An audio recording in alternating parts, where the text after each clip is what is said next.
நம்ம பூமி நம்ம தமிழ் நம்ம சேனல். இந்த வீடியோவை லைக் பண்ணுங்க, ஷேர் பண்ணுங்க, கமெண்ட் பண்ணுங்க.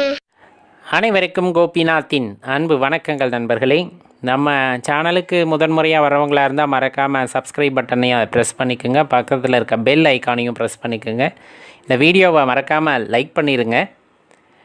இந்த தொகுப்பில் நம்ம என்ன பார்க்குறோம் அப்படின்னா, இந்த வீட்டில் விளக்கு ஏற்றுறப்ப எத்தனை விளக்கு ஏற்றணும் அப்படிங்கிறத பற்றி முன்னர் சொல்லியிருப்போம். முடிஞ்ச அளவுக்கு இரட்டை விளக்குகளாக ஏற்றுங்க, ஒற்றை விளக்காக ஏற்ற வேணாம். 3-4 அப்படின்னு எத்தனை எண்ணிக்கையில் இருந்தாலும் சரி. அதில் ஒன்று காமாட்சி அம்மன் விளக்கு, ஒன்று அகல் விளக்கு, குத்து விளக்கு ஏற்றுறோம். எப்படி வேணாலும் ஏற்றலாம். எந்த அளவுக்கு வீடு பிரகாசமாக இருக்கோ அந்த அளவுக்கு வீட்டில் லக்ஷ்மி கடாட்சம் இருக்கும் அப்படிங்கிறதுல எந்த மாற்று கருத்தும் இல்லை. இப்போ இந்த துணை விளக்கு அப்படிங்கிறத எதுக்காக சொல்கிறாங்க அப்படின்னு கொஞ்சம் கவனமாக பார்த்தோன்னா தெரியும். பிரதான விளக்கு அப்படின்னு பூஜை அறையில் ஒன்று ஏற்றுவோம். இப்போ ஆலயங்களில் பார்த்திங்கன்னா பிரதான விளக்கு ஒன்று இருக்கும். அந்த விளக்குலேருந்து மற்றவர்கள் விளக்கேற்ற மாட்டாங்க. அதே போல் அந்த அப்படியே கற்பூரத்தை அதில் பொருத்துறது, பத்தி பொருத்துறது, இந்த மாதிரி எந்த விஷயமும் செய்ய மாட்டாங்க. காரணம், அந்த விளக்கு ஏற்றும் போதே அந்த தேவதையை அதில் ஆவாகனம் செய்து ஏற்றுவார்கள். அந்த விளக்கை நீங்கள் வழிபட்டாலே போதுமானது. இன்னும் சொல்லப்போனால் வீட்டில் நம்ம பிரதான விளக்கு ஏற்றுறோம் அப்படின்னாலும் அதுவே பொருந்தும். ஆலயத்தில் எப்படி பிரதான விளக்கோ அதே போல் அதுவும் பொருந்தும். அப்போ அந்த பிரதான விளக்கை ஏற்றிய பின்பு அதை தூண்டுவதோ, அந்த நுனியை தட்டுவதோ, வெறும் கையில் தள்ளுவதோ, இந்த மாதிரி எதையுமே செய்யக்கூடாது அப்படின்னு சொல்லுவாங்க. ஏன்னா அங்கே அம்பிகை ஆவாகனம் ஆகிவிட்டார்கள், அல்லது நீங்கள் வணங்குகின்ற இறைவன் அதில் ஆவாகனம் ஆகிவிட்டார் அப்படின்ட்டு குறிப்பிடப்படும். அதனால தான் துணை விளக்கு ஏற்றிக்கொள்ளுங்கள் அப்படிம்பாங்க. ஏன்னா சில பேர்த்துக்கு பழக்கம், வேறு வழியில் அந்த டக்குன்னு கை விளக்குக்கு தான் போகுது, பத்தி அதில் தான் பொருத்த முடியுது, அல்லது இன்னொரு விளக்கை பற்ற வைக்கணும்னு நினைக்கிறேன். இந்த மாதிரி இருக்கிறவங்க கண்டிப்பாக அந்த பிரதான விளக்கை தொந்தரவு செய்து விடக்கூடாது அப்படிங்கிறதுக்காக அந்த துணை விளக்கை ஏற்றிக்கொள்ளுங்கள் அப்படிங்க. துணை விளக்கு அகல் விளக்காக இருக்கலாம், இல்லை நீங்கள் சின்னதாக பித்தளையில் ஒரு விளக்கு வச்சுருக்கலாம், இந்த மாதிரி எது வேணாலும் இருக்கலாம். ஆனால் பிரதான விளக்கு ஒன்று, அந்த விளக்கை ஏற்றிவிட்டால் அதை தொந்தரவு செய்யக்கூடாது. அந்த திரியை தூண்டுவதற்கு கூட தூண்டி தனியாக வைத்திருப்பார்களே தவிர கையில் தள்ளக்கூடாது. அதே போல் அது நுனியை தட்டக்கூடாது. இந்த மாதிரி சில விஷயங்கள் இருப்பதன் காரணமாகத்தான் துணை விளக்கு ஏற்றுங்கள் அப்படின்னு சொல்கிறது.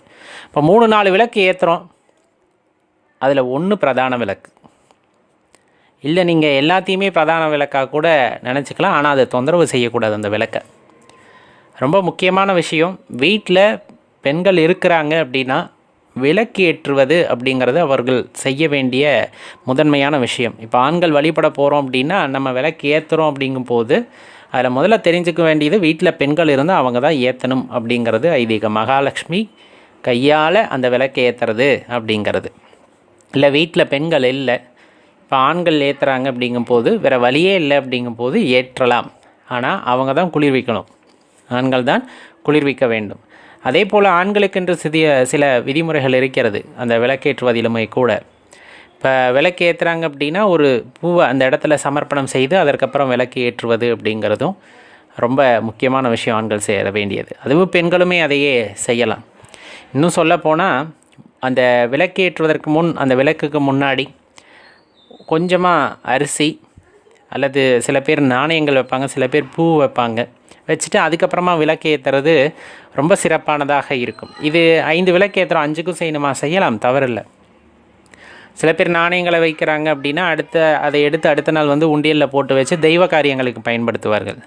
அரிசி போடுறீங்க அப்படின்னா அதெல்லாம் எடுத்து வச்சு அடுத்து நீங்கள் சாப்பாடு செய்யும்போது அதை பயன்படுத்திக்கலாம். இந்த மாதிரி விஷயங்களை கடைப்பிடிக்கிறது நல்லது. அப்போ பூஜை அறையிலையோ வீட்லேயோ நீங்கள் விளக்கு ஏற்றுறீங்க அப்படின்னா பிரதான விளக்கு ஒன்று, துணை விளக்கு ஒன்றுன்னு 2 ஏற்றலாம். இல்லை நான் 3, 4, 5ன்னு ஏற்றுறேன், குத்து விளக்கு 5 முகம் ஏற்றுறேன், தாராளமாக ஏற்றலாம். எந்த மாற்று கருத்துமே இல்லை.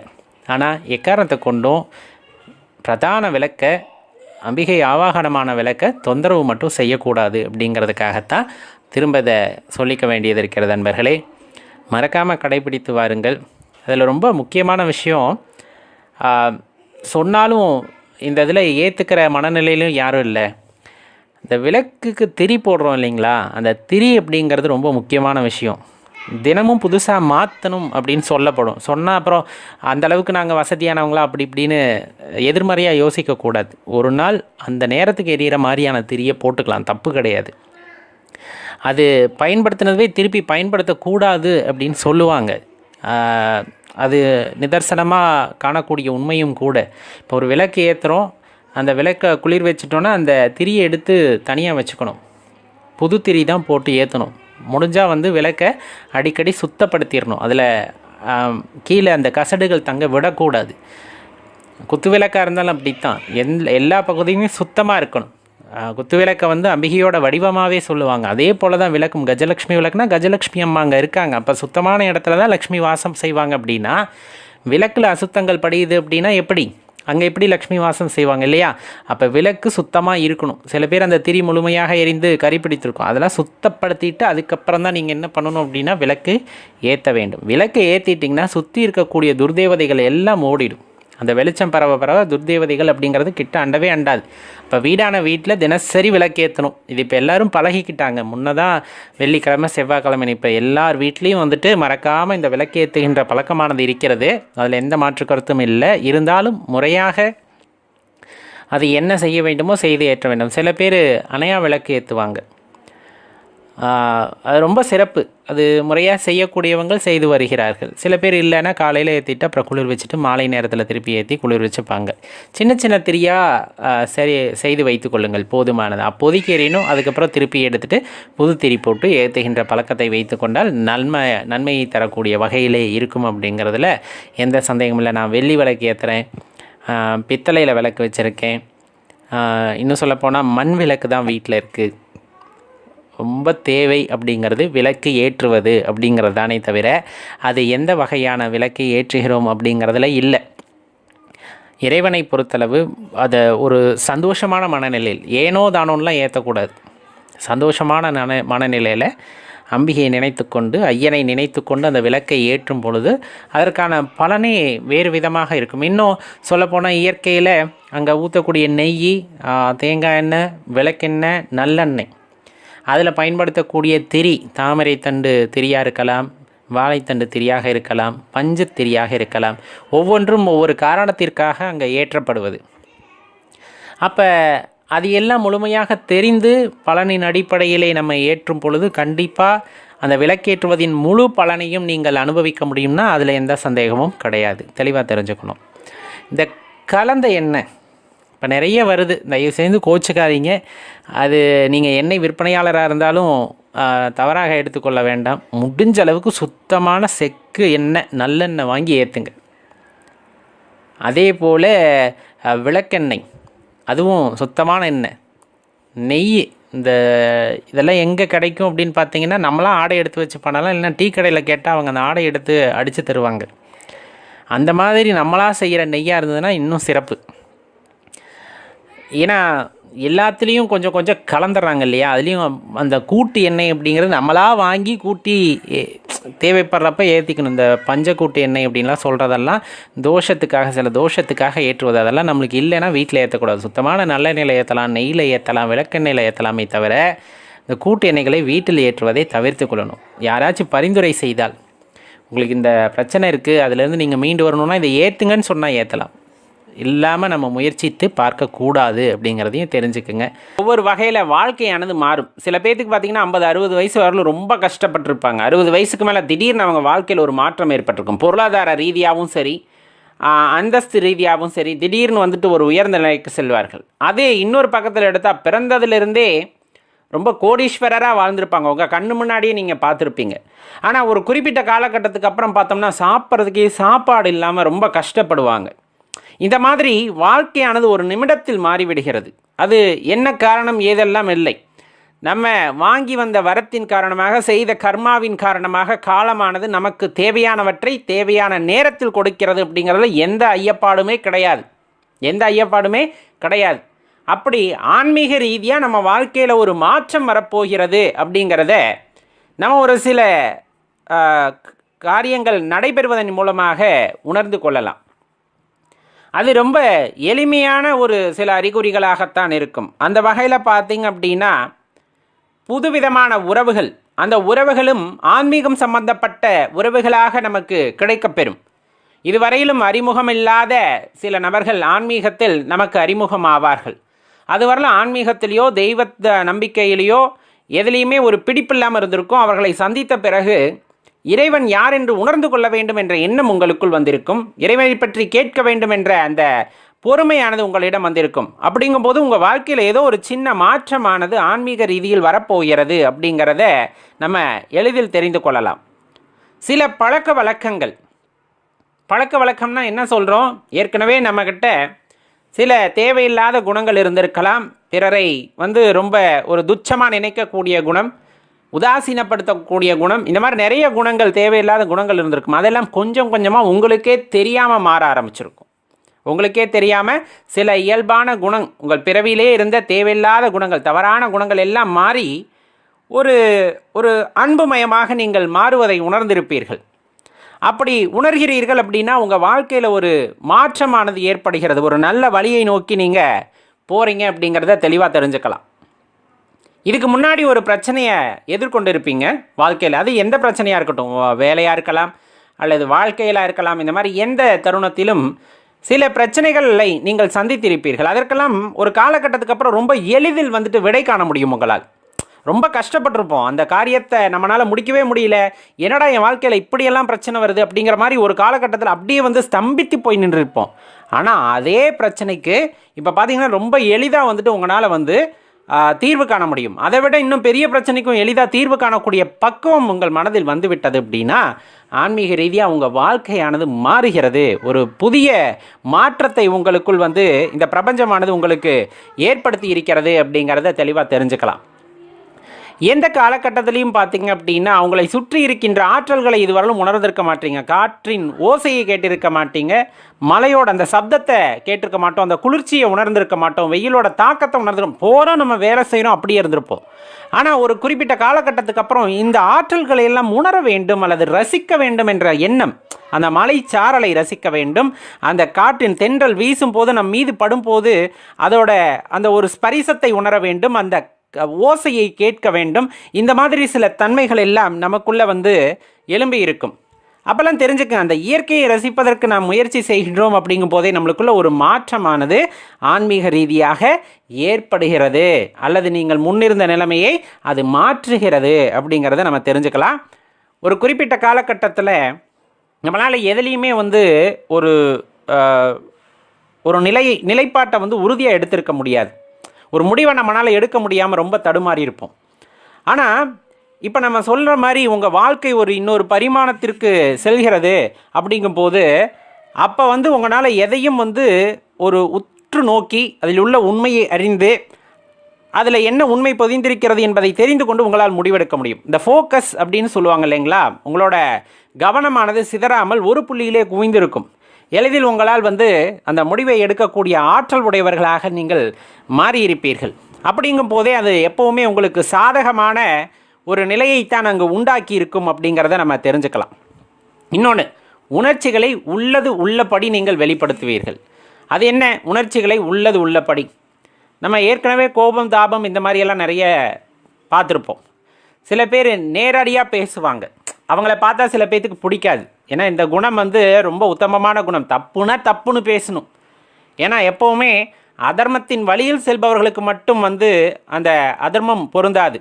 அதர்மத்தை தட்டி கேட்காதவர்களுக்கும் அந்த பாவத்தில் இடம் உண்டு அப்படிங்கிறத தெரிஞ்சுக்கணும். கண் முன்னாடி ஒரு பிரச்சனை நடக்குது, அது அதர்மத்தின் வழியில் செல்கிறார்கள் அப்படின்னா உங்களால் அதை தடுத்து நிறுத்த முடியலைன்னா கூட தட்டி கேட்க முற்பட வேண்டும். அப்படி இல்லை, அதுலேயும் நான் பங்கேற்றுக்கல, அது நடக்கிறத அப்படியே ஒரு வேடிக்கை பார்க்குறேன், அதுக்கு சாதகமான சூழ்நிலையை நான் உருவாக்கி விடுகிறேன் அப்படின்னா அங்கே நடக்கக்கூடிய அந்த பாவத்தில் நாமும் பங்கெடுத்து கொள்பவர்களாக ஆகிவிடுகின்றோம். அப்படி இருக்க முடியாது. ஒரு சில காலகட்டத்தில் பார்த்திங்கன்னா எது நடந்தாலும் அதில் உள்ள உண்மை, அதே போல் பொய், இதை ஆராய்ந்து அறியக்கூடிய தன்மை, நன்மை தீமை இவற்றை ஆராய்ந்து அறியக்கூடிய தன்மையை பெற்று ஒரு காலகட்டத்தில் உறுதியாக ஒரு நடவடிக்கை, அன்புனா அன்பை முழுசாக காமிக்கிறது, அதே போல் பாசம் அப்படின்னா பாசத்தை முழுமையாக, எந்த பஞ்சமும் வைக்கிறதில்ல, எந்த பஞ்சமும் அதில் இருக்க போவதில்லை.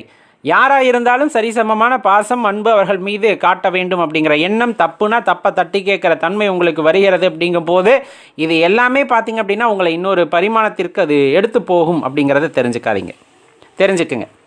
ஒரு காலகட்டத்தில் தூக்கம் அப்படிங்கிறது இது ரொம்ப முக்கியமான அங்கமாக மாறிவிடும். இந்த உங்கள் வாழ்க்கை ஒரு மாற்றம் ஏற்படுகிறது அப்படின்னா சில பேருக்கு தூக்கமே வராது.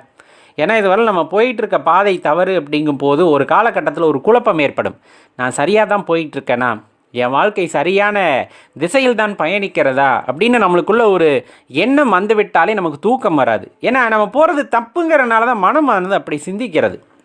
இதுவரையில் நான் ஒரு கோணத்தில் யோசிக்கவே இல்லை, நான் சரியாக போயிட்டுருக்கேன்னு நினச்சி நான் பாட்டுக்கு பயணிச்சுக்கிட்டு இருந்தேன். பார்த்தா இப்போ தான் எனக்கு தோணுது என்னோட பயணம் அப்படிங்கிறது சரியான திசையில் இல்லை அப்படிங்கிறத என் மனமானது உணர்ந்து கொண்டது அப்படிங்கும்போது அதுக்கான விடையை தேட வேண்டும். எப்போ நீங்கள் அந்த விடையை தேட ஆரம்பிக்கிறீர்களோ அப்போயே உங்கள் தூக்கமானது போய்விடுகிறது. உங்கள் தூக்கமானது சரிவர இருப்பதில்லை. இது உடல் நலத்தை கெடுக்கும் ஒரு பக்கம் இருந்தாலும், ஆனால் அந்த தூக்க வரலைன்னு அப்படியே விட்டுறக்கூடாது. நம்ம என்ன தப்பு செஞ்சோம், எந்த இடத்துல தப்பாக பயணித்துட்டு இருக்கோம் அப்படிங்கிறத தெரிஞ்சுக்கிட்டு அதற்கு தகுந்தாற் போல நாம் என்ன மாற்றங்களை நம் வாழ்க்கையில் ஏற்படுத்த வேண்டும், செய்ய வேண்டும் என்பதை அறிந்து செய்தோம் அப்படின்னா கண்டிப்பாக அது உங்களை இன்னொரு உயரத்திற்கு கொண்டு போகும். ஏதோ ஒரு இடத்துல சிக்கிக்கிட்டு அதிலிருந்து மீண்டு வர முடியாதபடி ஒரு உணர்வு உங்களுக்குள் ஏற்படுகிறதான்னு பாருங்களேன். ரொம்ப அவ்வளோதான், அப்படியே இதுக்கு மேலே என்னால் செயலாற்ற முடியவில்லை, அப்படியே ஒடுங்கி போய்விட்டேன், இதுக்கு மேலே யாராச்சும் என்னை வெளியே கூட்டிகிட்டு வந்தால் தான் இந்த பிரச்சனையிலேருந்து அப்படிங்கிற மாதிரி ஒரு காலகட்டத்தில் நீங்கள் மாட்டிக்கிட்டிங்கன்னா நீங்கள் போயிட்டு இருந்த பாதை தப்பு அப்படிங்கிறத இறைவன் உங்களுக்கு உணர்த்துகிறார் அப்படிங்கிறது அர்த்தம். நீங்கள் ஏதோ ஒரு காலகட்டத்தில் தவறான முடிவை எடுத்துட்டீங்க, அதன் காரணமாக சென்று கொண்டிருந்தீர்கள். இப்பொழுது அதை நீங்கள் மாற்ற வேண்டும் அப்படின்னு இறைவன் நினைக்கிறார். அப்படிங்கும் போது அப்படி ஒரு தர்ம சங்கடமான சூழ்நிலையில் கொண்டு நம்மளை சிக்க வச்சுறார். அப்போ நம்ம அதை உணர்ந்துக்கணும், நம்ம போன பாதை தப்பு, அதனால தான் இறைவன் எங்கேயோ கொண்டு போய் நம்மளை நிறுத்திட்டார். இப்போ அடுத்து நம்ம எப்படி யோசிக்கணும், அதிலிருந்து வெளியே வந்துடுங்க. அந்த பிரச்சனைகளிலிருந்து வெளியே வந்து யோசிக்கும் பொழுது அதுக்கான ஒரு தீர்வானது கிடைக்கும். நம்ம சேனலோட முந்தைய பதிவுகளை பார்க்குறதுக்கு கீழே வீடியோ டிஸ்கிரிப்ஷனில் அதற்கான லிங்க் எல்லாம் கொடுத்துருக்கோம், போய் பார்த்து மகிழுங்கள். அனைவருக்கும் கோபிநாத்தின் அன்பு வணக்கங்கள் நண்பர்களே. பெரும்பாலும் இந்த குணங்கள் எல்லாம் சாதாரணமாக எல்லாத்துக்குமே இருக்கும்னு நாம் நினச்ச சில குணங்கள் எல்லாத்துக்குமே இருக்கிறதில்ல. மாறா இறைவனோட ஆற்றல் படைத்தவர்களுக்கும் அவருடைய கருணையை பெற்றவர்களுக்கு மட்டுமே இந்த அறிகுறிகள் அல்லது இந்த குணங்கள் பரவலாக காணப்படுகின்றது. இதில் ஏதாவது ஒரு சில குணங்கள் எல்லாத்துக்குமே இருக்கிறதுக்கான வாய்ப்பு இருக்குது. இதில் பெரும்பாலுமான குணநலன்களை நீங்கள் பெற்றிருந்தீங்கன்னா கட்டாயம் நீங்கள் தெய்வசக்தி உடையவர் அல்லது கடவுளின் ஆசி பெற்றவர் அப்படின்ட்டு தான் அர்த்தம்னு சொல்லப்படுது. ரொம்ப முக்கியமாக ஒரு விஷயத்தை நம்ம சொல்லணுன்னா, எதிர்காலத்தை கணிக்கக்கூடிய தன்மை, அதாவது இவங்க ஜோதிடமோ அல்லது மற்ற எந்த மாந்திரீக செயல்களையும் கற்றிருக்க மாட்டாங்க. ஆனால் சாதாரணமாக இருக்கும்போதே அவங்களுக்கு பார்த்தீங்க அப்படின்னா எதிர்காலத்தை கணிக்கக்கூடிய சிறு ஆற்றலானது அவர்களிடம் காணப்படும். கட்டாயமாக எதிர்காலத்தை அப்படின்னா 100 வருஷத்துக்கு அப்புறம் நடக்கிறது, 150 வருஷத்துக்கு நடக்கிறது அப்படிங்கிறதெல்லாம் கிடையாது. தன்னோட வாழ்க்கையில் இன்னும் ஒரு வருஷத்துக்கு அப்புறமோ ஒரு மாதத்துக்கு அப்புறமோ இது நடைபெற போகின்றது அப்படிங்கிற அறிகுறி அவங்களுக்கு தென்பட ஆரம்பிச்சிடும். அப்படி தென்படுது அப்படிங்கும் போதே அவங்க தெய்வ ஆற்றல் உடையவர்கள் அப்படின்னே கருதலாம். இன்னும் சில பேர் இருக்காங்க, தன்னோட வாழ்க்கையில் ஏற்படுகின்ற மாற்றத்தை மட்டும் உணராமல் தன்னோட நண்பனோ தன்னோட உறவினர்களோ யாராவது ஒரு வீட்டில் என்ன விசேஷம் நடக்க போகுது அல்லது எந்த மாதிரியான காரியங்கள் அவங்களுக்கு நடக்க போகுது அப்படிங்கிறத முன்னாடியே அவங்க ப்ரெடிக்ட் பண்ணி சொல்லிடுவாங்க. சில பேர்த்துக்கு அந்த தன்மை கொஞ்சம் அதிகமாகவே இருக்குது அப்படின்னு சொல்லலாம். அவங்க எல்லாமே பார்த்தா தெய்வ ஆற்றல் உடையவங்க அப்படின்ட்டு தான் பொருள்படும். பெரும்பாலும் தெய்வ சக்தி அனைவருக்குள்ள இருந்தாலுமே இவர்களுக்கு சற்று அதிகமான விகிதாச்சாரத்திலே காணப்படுவதனால தான் அவங்கள தெய்வ சக்தி உடையவர்கள் அப்படின்ட்டு நம்ம சொல்றோம். பெரும்பாலும் தெய்வீக ஆற்றல் உடையவர்களுக்கு இந்த அமாவாசை பௌர்ணமி போன்ற அந்த நிலவு சம்பந்தப்பட்ட நாளில் பார்த்தீங்கன்னா சரியான தூக்கமே அவங்களுக்கு இருக்காது. புரண்டு படுத்துக்கிட்டு இருப்பாங்க, அவங்களுக்கு சரியான தூக்கம் இல்லாமல் இருக்கும். அப்படியெல்லாம் இருந்தாங்க அப்படிங்கும்போது அவங்களுக்கு தெய்வ ஆற்றல் இருக்குது அப்படின்னே நம்ம குறிப்பிடலாம். இன்னும் ரொம்ப முக்கியமான விஷயம், ரொம்ப சாதாரண விஷயம் தான் நம்ம இப்போ சொல்கிறது. இது உங்களெல்லாம் நிறைய பேத்துக்கு நடந்திருக்கலாம். கொஞ்சம் யோசிச்சு பாருங்க. கோயிலுக்கு போயிருப்பீங்க, சாதாரண நாள்னு நீங்கள் நினச்சிட்டு போயிருப்பீங்க. அன்னைக்குன்னு பார்த்து ரொம்ப ஸ்பெஷலாக பூஜையெல்லாம் நடந்துகிட்டு இருந்திருக்கும். அதுலேயும் பார்த்தா எதேர்ச்சியா அந்த பிரசாதம் எல்லாம் பார்த்தீங்க அப்படின்னா அந்த உடையப்பட்டவர்களுக்கு கொடுக்கறது வழக்கமாக இருந்திருக்கும். ஆனால் அங்கே இருக்க அர்ச்சகரோ ஒரு பூசாரியோ வந்துட்டு உங்களை தேடி வந்து எலுமிச்சங்கனியோ பூவோ அல்லது யாருக்கும் இல்லாமல் உங்களுக்கு மட்டும் சில நேரங்களில் வந்துட்டு அந்த பூஜை சம்பந்தப்பட்ட ஏதாச்சும் பிரசாதத்தை கொடுத்துட்டு போகிறாங்க அப்படிங்கும்போது கட்டாயம் அவர்கள் தெய்வீக ஆற்றலை பெற்றவர்கள் அப்படிங்கிறத உணர்ந்துக்கலாம். இது எல்லாத்துக்கும் கிடைக்கின்ற வாய்ப்பாக இருக்காது. ஆழ்மனதில் சுத்தமான அன்புடைய உண்மையான பக்தியுடைய தெய்வீக ஆற்றல் உடையவர்களுக்கு மட்டுமே நடைபெறக்கூடிய உணர்வாக இது கட்டாயம் இருக்கும் அப்படின்னே சொல்லலாம். பெரும்பாலும் தெய்வீக ஆற்றல்னா அல்லது தெய்வ சக்தி நம்மக்கிட்ட இருக்குன்னா எல்லாருமே எப்படி நினச்சிக்கிறோன்னா நம்மளுக்கு சாமி வரணும், சாமி அருள் வரணும், அல்லது குறி சொல்கிறவங்களா இருக்கணும் அப்படிங்கிறத நினச்சிக்கிட்டு இருக்கோம். கிடையவே கிடையாது. அது நம்ம சொல்கிறது என்னென்னா, நேர்மறை ஆற்றல்கள் அதிகம் உடையவர்கள் அப்படிங்கிறவங்களும் தெய்வ அருளை நிச்சயமாக பெற்றவங்களாக தான் கண்டிப்பாக இருக்க முடியும். அதே போல் ரொம்ப சாதாரணமாக கடவுளை பார்க்குறது வேற, கடவுளை பார்த்ததுமே உறைந்து நிறுத்தல் அப்படிங்கிறது வேற.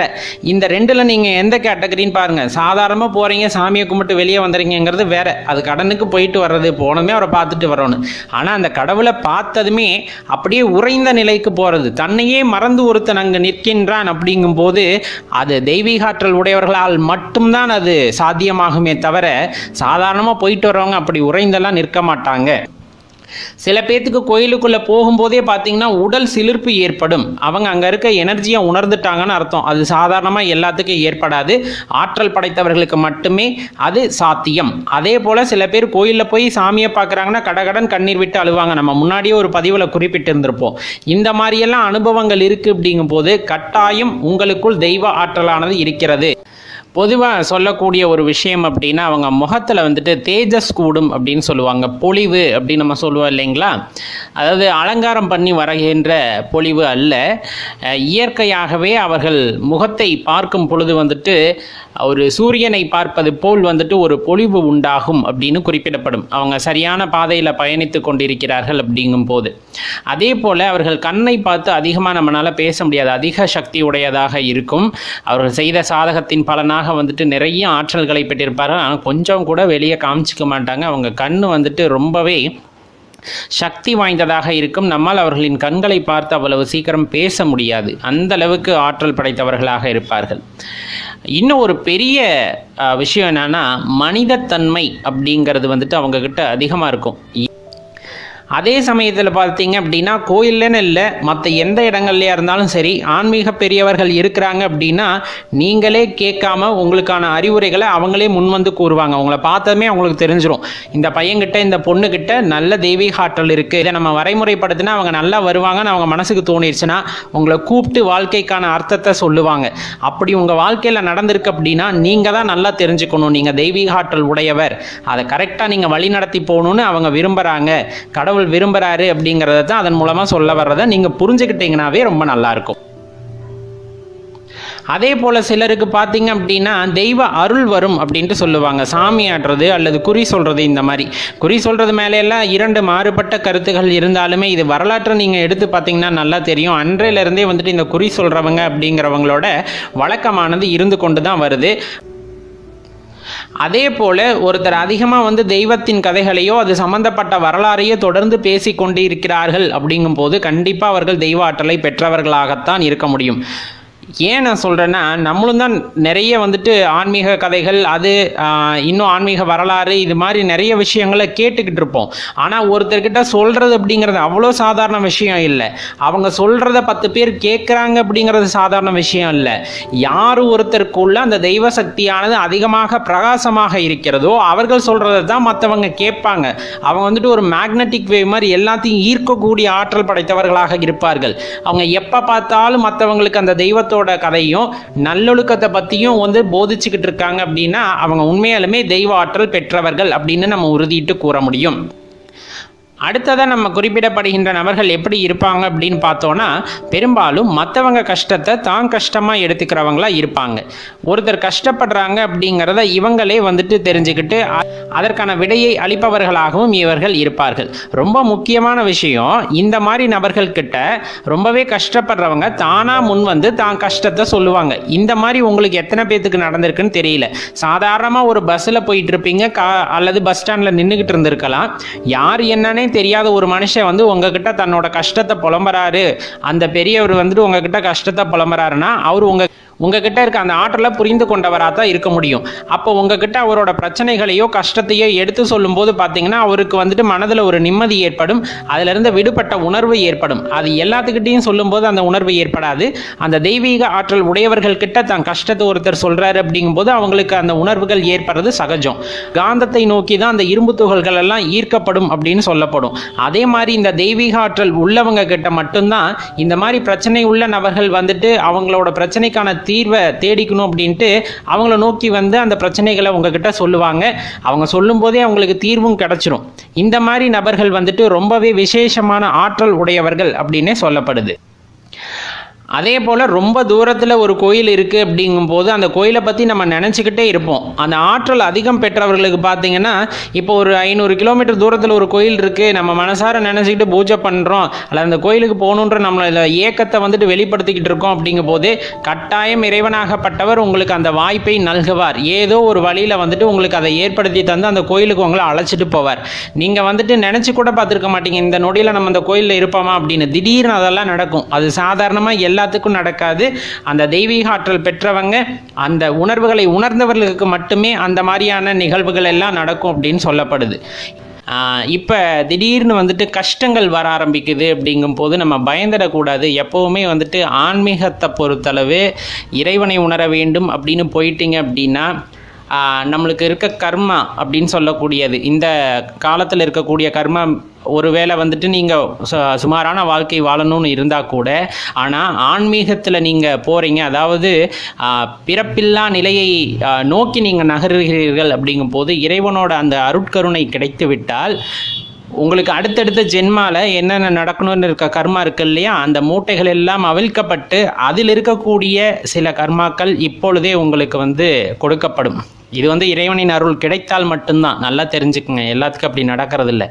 அப்படிங்கும் போது தான் இந்த ஜென்மாவில் வந்துட்டு நிறைய கஷ்டம் அனுபவிக்கிற மாதிரியான சூழ்நிலைகள் வரும். அப்படி வருது அப்படிங்கும் போது இன்னொரு ஜென்மாவில் நீங்கள் அனுபவிக்க வேண்டிய கஷ்டத்தையெல்லாம் இப்பயே நீங்கள் முடிச்சிடுறீங்கும் போது உங்களுக்கு இறைவன் வந்துட்டு அந்த நல்ல வரத்தை அருள்கின்றார் அப்படிங்கிறத மனசில் வச்சுக்கோங்க. இது வந்து உங்களை சமாதானப்படுத்துறதுக்காக இல்லை. உண்மையாகவே ஆன்மீகத்தில் போனவர்களுக்கு இதோட உண்மையான பொருளானது விளங்கும். இப்போ நம்ம சொல்கிறதோட அர்த்தமானது புரியும். அவ்வளவு சாதாரணம் கிடையாது. இப்போ ஆன்மீகத்தில் போகாமல் சில பேர் கஷ்டப்படுறாங்கன்னா அது அவங்களோட நிகழ்கால கர்மாவே அப்படித்தான் அப்படிங்கிறத தெரிஞ்சுக்கணும். நல்லா இருக்காங்க, ஆன்மீகத்தில் போனாங்க, இறைவனை அடைய வேண்டும் என்ற ஒரே எண்ணம் மட்டும்தான் அவர்களிடம் இருக்குது. அப்படிங்கும் போது சின்ன சின்ன துன்பங்களாக வந்து சேரும். ஆனால் அதை அனுபவிக்கிறாங்கல்ல, அவங்களுக்கு அது துன்பமாக தெரியாது. வெளியே இருந்து பார்க்குறவங்களுக்கு வேணால் அவர் கஷ்டப்படுறாருப்பா அப்படிங்கிற மாதிரி தோணுமே தவிர அவங்க அதை என்றைக்குமே துன்பமாக எடுத்துக்க மாட்டாங்க.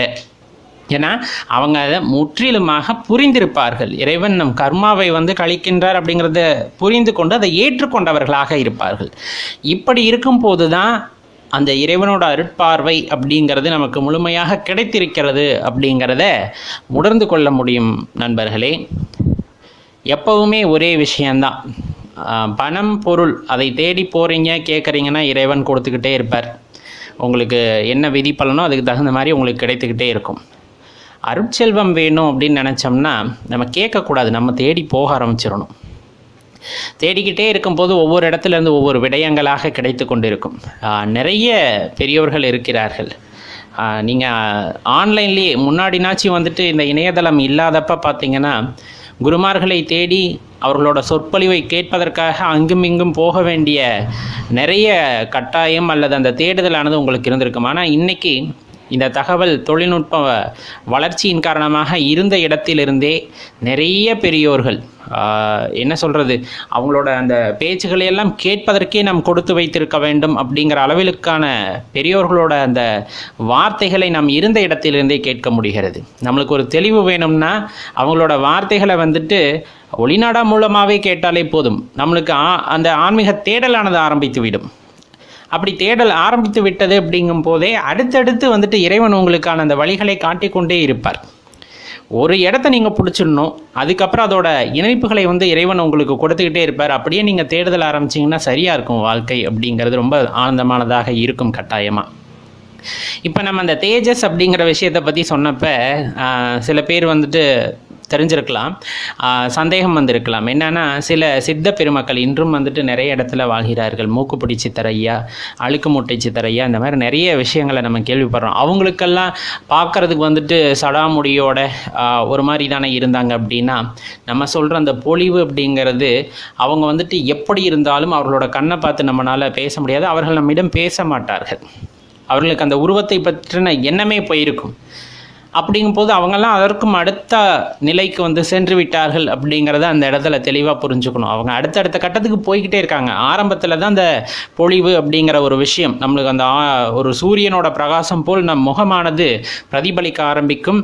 அந்த கண்ணில் அதோட ஒளி ஆற்றலானது கூடும். இதெல்லாம் வந்துட்டு நம்ம சாதகம் பண்ண நம்மளுக்கு கிடைக்கக்கூடிய சில விடயங்கள் நாமே உணர்ந்து கொள்ளலாம், சரியாக போய். ஆனால் எக்காரணத்தை கொண்டும் வெளியே சொல்லக்கூடாது, தான் ரொம்ப முக்கியம். இன்னும் உயர்ந்த நிலைக்கு போகும்போது இன்னும் சிறப்பான நிலைகளை எய்தக்கூடும் அப்படிங்கிறது ஞானிகளோடையும் தற்காலத்தில் வாழக்கூடிய பெரியோர்களின் வாக்காகவும் இருக்கிறது. அதனால் ஒருத்தருக்கு அருள் செல்வம் கிடைக்கிறது அப்படின்னா அவங்க தேடிக்கிட்டு இருக்காங்க அப்படிங்கிறது அதோட அர்த்தம். பொருள் செல்வம் அப்படிங்கிறத அவங்க கேட்டுட்டு இருக்காங்க, அதற்கான வேலைகளை செய்து கொண்டிருக்கிறார்கள் அப்படிங்கிறது அதோட பொருளாக எடுத்துக்குங்க. சிவனை வழிபடுபவர்கள் அசைவம் சாப்பிடலாமா அப்படின்னு கேள்வி வந்து நிறைய இடங்களில் பார்க்கப்படுகின்றது. அதற்கான விடயத்தை ரொம்ப எளிதாக சுருக்கமாக பார்த்துடலாம். சிவன் மட்டுமல்ல, நீங்கள் எந்த தெய்வத்தை வழிபட்டாலும் இந்த அசைவம் சாப்பிடலாமாங்கிற கேள்வியை கேட்டுக்கணும். ஏன்னா எல்லா தெய்வமும் சிவம்சம்தான். சரி, இப்போ இதுக்கான பதில் அப்படிங்கிறது, அடியேன் என்ன சொன்னால் உங்கள் மனசு ஏற்றுக்கும் அப்படிங்கிறதான் நான் இப்போ கேட்கணும். ஏன்னா இப்போ சிவன் அடியார்கள், சிவ பக்தர்கள், இவர்கள் எல்லாம் வந்துட்டு ஒரு தெளிந்த நிலையை வந்து அடைந்திருப்பார்கள். இப்போ இந்த கேள்வி அவர்கள் மனதிற்குள் எப்பொழுதுமே எழுந்தது கிடையாது. இப்போ இல்லாமல் இப்போ தான் நம்ம சிவனை வழிபட ஆரம்பிக்கின்றோம். அப்படிங்கும்போது இந்த கேள்வி இயல்பாகவே எழுகின்றது. அதில் எல்லாம் எந்த மாற்று கருத்துமே இல்லை. நான் எப்பொழுதுமே சொல்வது, உங்கள் உணவு பழக்கத்தில் தடையிடுவதற்கு இங்கே யாருக்கும் உரிமை இல்லை. அதை தான் இப்போ எல்லாருமே சொல்லிகிட்டு இருக்காங்க இல்லையா? உணவு என்பது தனி மனித உரிமை, அதில் தலையிடுவதற்கு யாருக்கும் உரிமை இல்லை. அதே தான் நானும் சொல்கின்றேன். இப்போ பழங்கால மனிதன் வேட்டையாடி உணவுகளை பச்சையாகவும் அதை சமைத்தும் சாப்பிட்டார் அப்படின்னா கண்டிப்பாக சாப்பிட்டாங்க.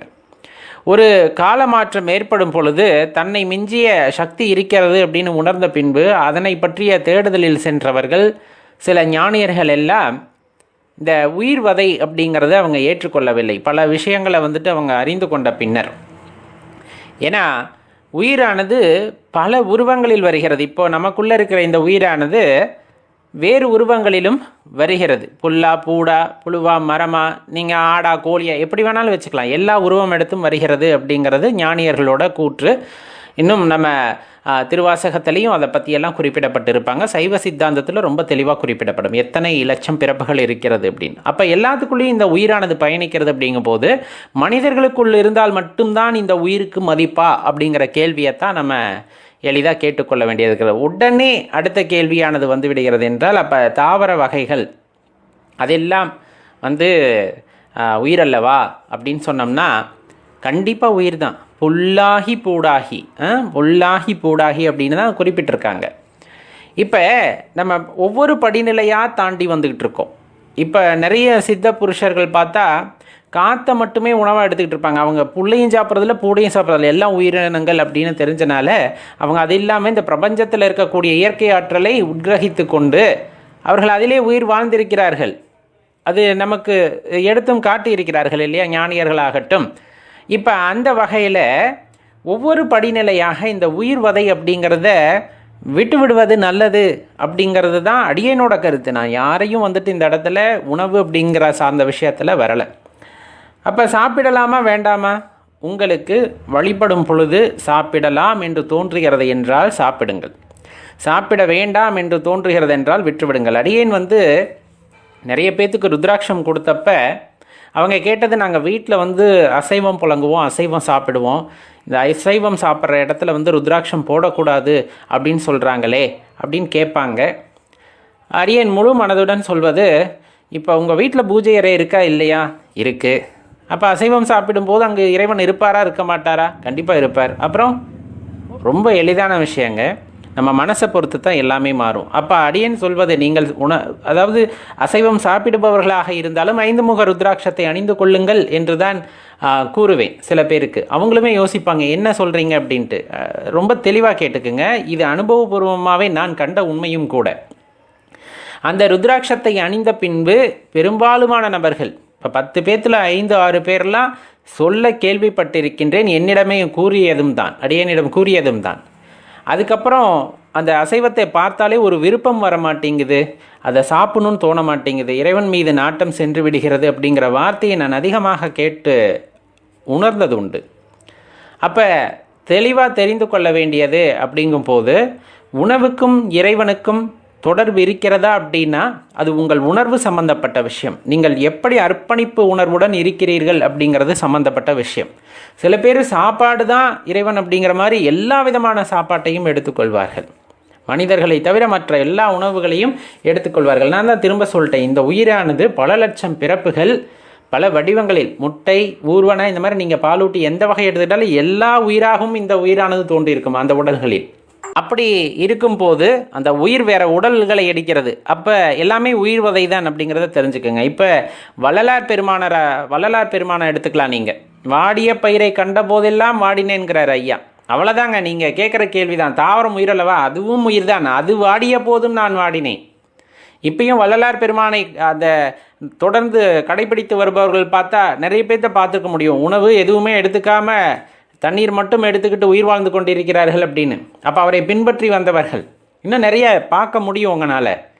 இப்போ அதே வகையில் தான் பார்த்தீங்க அப்படின்னா இன்னொரு கூற்றும் அந்த இடத்துல எடுத்து சொல்லப்படும்.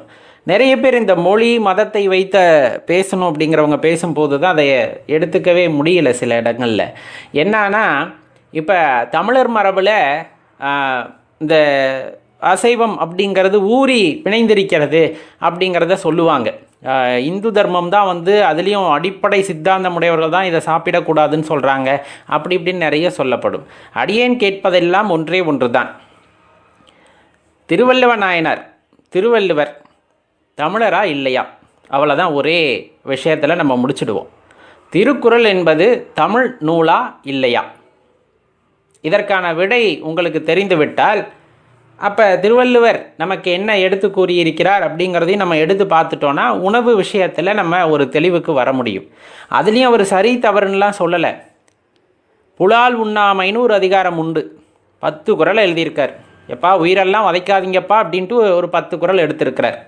அப்போ தமிழர் மரபு அப்படிங்கிறதுல புலால் உண்ணாமை அப்படிங்கிறது இருந்திருக்கா இல்லையா, அதற்காக நம்மளுடைய திருவள்ளுவர் அதை வலியுறுத்தி இருக்கிறாரா இல்லையா அப்படிங்கிற கேள்வியை நமக்குள்ளே கேட்டுக்க வேண்டும். இப்போ சைவத்தில் மட்டும்தான் வருதா, இந்த அசைவத்தை தவிர்க்க வேண்டும் அப்படிங்கிறது சைவத்தில் மட்டும்தான் எடுத்து கூறப்பட்டிருக்கிறதா, வைணவத்திலும் இருக்கிறது. நீங்கள் எதை எடுத்துக்கிட்டாலும் சரி, இறைவனுக்கு எல்லாமே குழந்தைகள் தான். நீங்கள் மட்டும் கிடையாது, நான் மட்டும் கிடையாது. அதாவது மனித உருவம் எடுத்தவர்கள் தான் இறைவனின் குழந்தைகள் அப்படின்னு தயவு செய்து தப்பாக நினச்சிக்காதீங்க. நமக்கு 6 அறிவு கொடுத்துருக்காரு, உடலை இப்படி கொடுத்துருக்காரு, எந்திரிச்சு நடக்க முடியுது அப்படிங்கிறனால சாமிக்கெல்லாம் நம்ம அப்படி உருவம் கொடுத்து வச்சுருக்கோம், மனித உருவமாக கொடுத்து வச்சுருக்கோம். இறைவனை யாரும் எப்படி பார்க்கணும்னு நினைக்கிறோமோ, எந்த உருவத்தில் நீங்கள் பார்க்க வேண்டும் என்று நினைக்கிறீர்களோ அந்த உருவத்திலே இறைவன் காட்சி கொடுப்பார். அந்த உருவத்திலே இறைவனாகப்பட்டவர் காட்சி கொடுப்பார். அதில் எந்த மாற்று கருத்தும் இல்லை. இறைவன் மனித உருவத்தில் தான் இருக்க வேண்டும் என்பது என்ன நிச்சயம் அப்படிங்கிறதத்தான் நமக்குள்ளே கேட்டு தெரிந்து கொள்ள வேண்டும் இல்லையா? அப்போ தான் நம்ம தெளிவாக தெரிந்து கொள்ள வேண்டிய விஷயம். இப்போ நீங்கள் நால்வர் பெருமக்களாகட்டும், ஆழ்வார் பெருமக்களாகட்டும், நீங்கள் எந்த வகையில் எடுத்துக்கிட்டு வந்தாலும் சரி, அவங்க சொன்னது எல்லாமே அன்பு வழி அப்படிங்கிற ஒரே ஒரு விஷயமாகத்தான் இருக்கும். இறைவனை அடைய வேண்டும் என்றால் அன்பின் வழியாக அடைவதற்கு முயற்சி செய்யுங்கள், அர்ப்பணிப்பின் வழியாக அடைவதற்கு முயற்சி செய்யுங்கள், அடிபணிதல் வழியாக உணர்வதற்கு அடைவதற்கு முயற்சி செய்யுங்கள் அப்படின்னு. இப்போ இந்த அன்பு அப்படிங்கிற ஒரு விஷயம் வந்துருச்சு அப்படின்னா, எதையும் எதிர்பார்க்காத அன்பு அப்படிங்கிறது தான் உங்களுக்கான வழி அப்படின்னா, அன்பின் மூலமாக இறைவனை அடையலாம்னு முயற்சி பண்ணுறீங்க, முடிவு பண்ணுறீங்கன்னா தயவு செய்து அந்த அசைவம் அப்படிங்கிற அந்த வார்த்தை கூட மனதில் இல்லாமல் பார்த்துக்குங்க. ஏன்னா அன்பு அப்படிங்கிறது மனிதர்களிடம் காட்டுவது மட்டுமல்ல. சில பேர் புலம்புறாங்கல்ல, நான் நிறைய பேர்த்து மேலே அன்பு வச்சேன், தம்பி, அக்கா, தங்கச்சி இப்படின்லாம் அன்பு வச்சேன், ஆனால் எல்லாம் என்னை ஏமாற்றிட்டாங்க, உண்மையான அன்பு அப்படி அது கிடையாது. எந்த இடத்துல ஒரு எதிர்பார்ப்பில்லாமல் ஒரு உயிரினத்தின் மீது, ஒரு சக மனிதனின் மீது ஒரு அன்பானது காட்டப்படுகிறதோ அதுதான் அந்த இடத்துல உயர்ந்ததாக இருக்கும். அது அர்ப்பணிப்புடன் கூடிய அன்பாக இருக்க வேண்டும். அதில் எதையுமே எதிர்பார்க்கக்கூடாது. நான் அன்பு செய்கின்றேன். எப்போ அன்பு செய்ய முடியும்? எல்லா உயிரினங்களையும், எல்லா ஜீவராசிகளையும் சக உயிராக நினைக்கும் போது மட்டும்தான் அன்பு செய்ய முடியும்.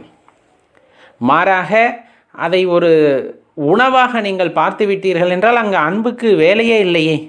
அன்பின் வழியாக இறைவனை அடைவதற்கு வழியே இல்லாமல் போய்விடுகிறது அல்லவா? அந்த இடத்துல தான் இந்த உணவு அப்படிங்கிற விஷயம் வருமே தவிர, மற்றபடி வழிபட செல்கின்றீர்கள் அதுதான் நிறைய சொல்கிறாங்களே, சாப்பிட்டா கூட குளிச்சுட்டு கோயிலுக்கு போங்க, ஒன்றும் தப்பு இல்லைன்ற அளவுக்கு ஆயிடுச்சே இன்றைய காலகட்டத்தில். அப்போ அதற்கு தகுந்தாற் போல தான் நம்மளோட வாழ்க்கை முறையும் அமைகின்றது. உணவில் இருந்து வரக்கூடிய அந்த வாசம் அப்படிங்கிறது நம்மளோட குணாதிசயங்களையும் மாற்றும் அப்படிங்கிறது எல்லாத்துக்குமே தெரியும் தானே.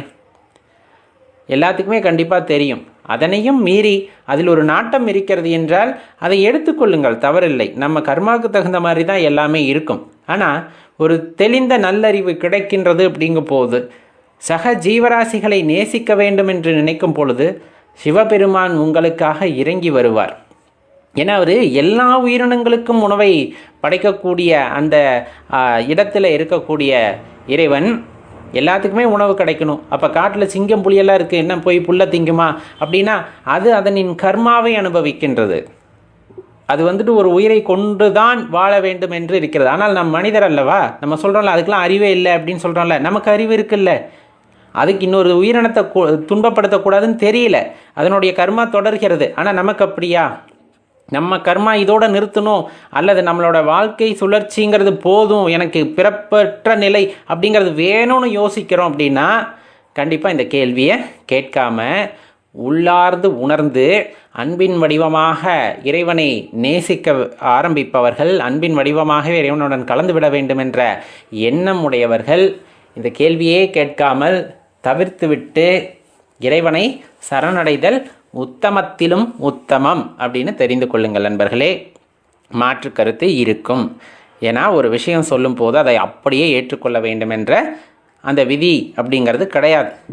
இதற்கான பதில் அப்படிங்கிறது உங்கள் மனசு தான் உங்களுக்கு கொடுக்க முடியும். அமைதியாக உட்காந்து கேளுங்க.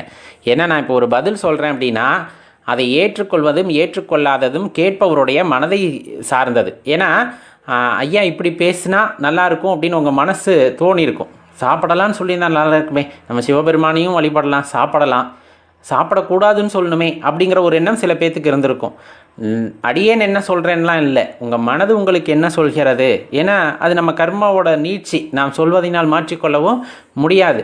இருந்த போதிலும் அன்பாக இறைவனை வழிபட வேண்டும் என்ற உள்ளவர்கள் ஆழ்ந்து சிந்தித்து எந்த முடிவையும் எடுங்கள் அன்பர்களே. நன்றி, வணக்கம்.